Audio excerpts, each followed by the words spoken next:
우한 폐렴 사태로 중국 전역이 마비되고 있는 가운데 박원순 서울시장의 응원이 중국에서 화제가 되고 있습니다.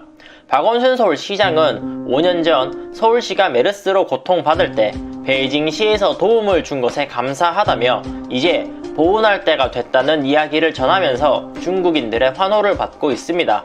그의 영상은 현재 웨이보에서 4억 뷰를 기록하는 등 중국에서 엄청난 인기를 얻고 있습니다. 하지만 이 영상에 눈에 띄는 댓글이 하나 달립니다. 박원순 서울시장의 조카가 중국에서 1kg의 마약 밀매를 하다가 잡혔다. 이 사건이 한국에서 이슈가 되었던 마약 사건과 관련되어 있지 않을까? 진실은 모르겠지만 많은 한국인들이 마약을 한다. 이런 댓글이 달렸습니다. 댓글에서 말하는 한국에서 이슈가 되었던 마약 사건은 승리의 버닝썬 사건을 말하는 것이며 이것으로 박원순과 버닝썬의 마약 카르텔 의혹이 제기된 것입니다.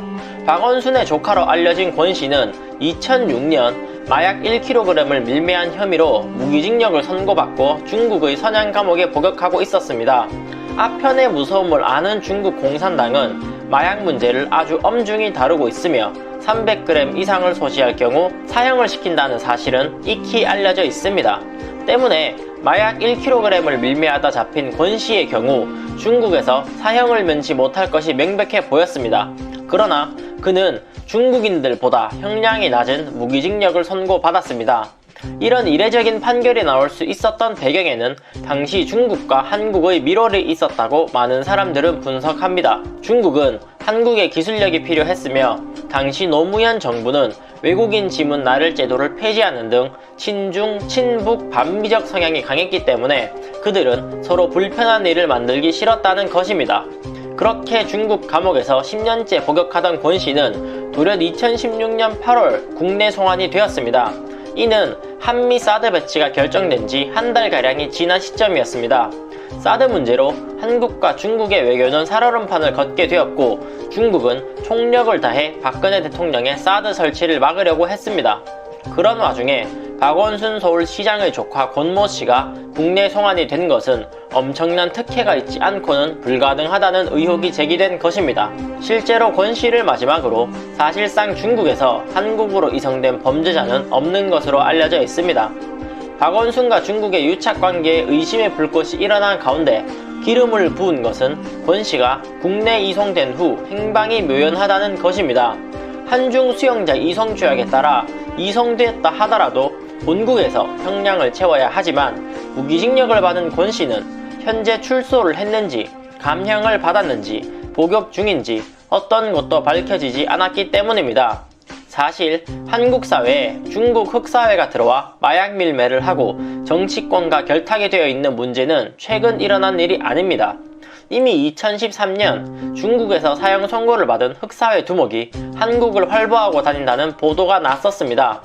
그가 서울 삼성동 고급 아파트까지 마련하여 거주하였다는 사실이 드러나기도 했습니다. 여기에 대해 경찰의 답변은 더욱 황당했습니다. 흑사회 두목은 도망자 신세이기 때문에 위험하지 않고 세력 확장을 할 수 없으니 안심하라는 터무니없는 소리만 늘어났던 것입니다.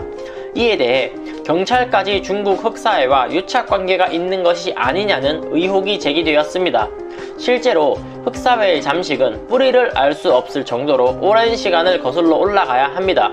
중국 조폭이 한국 조폭과 연루하고 있다는 2008년 기사에도 오래전부터 유착관계가 있었다는 이야기가 나오는 것을 보면 상당히 오랜 기간 중국 조폭이 한국에 들어와 있다는 것을 알 수 있습니다.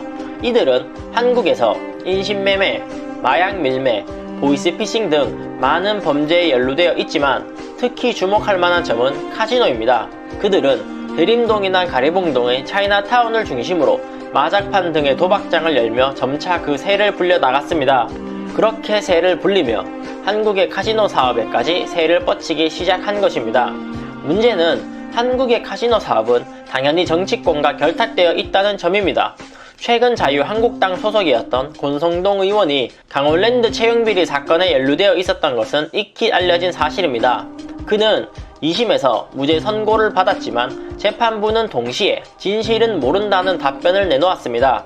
비례의 온상으로 지목받고 있는 강원랜드는 대표적인 친중 인사 김대중이 만든 것으로 알려져 있고 그가 최대 주주였던 걸로 알려져 있습니다.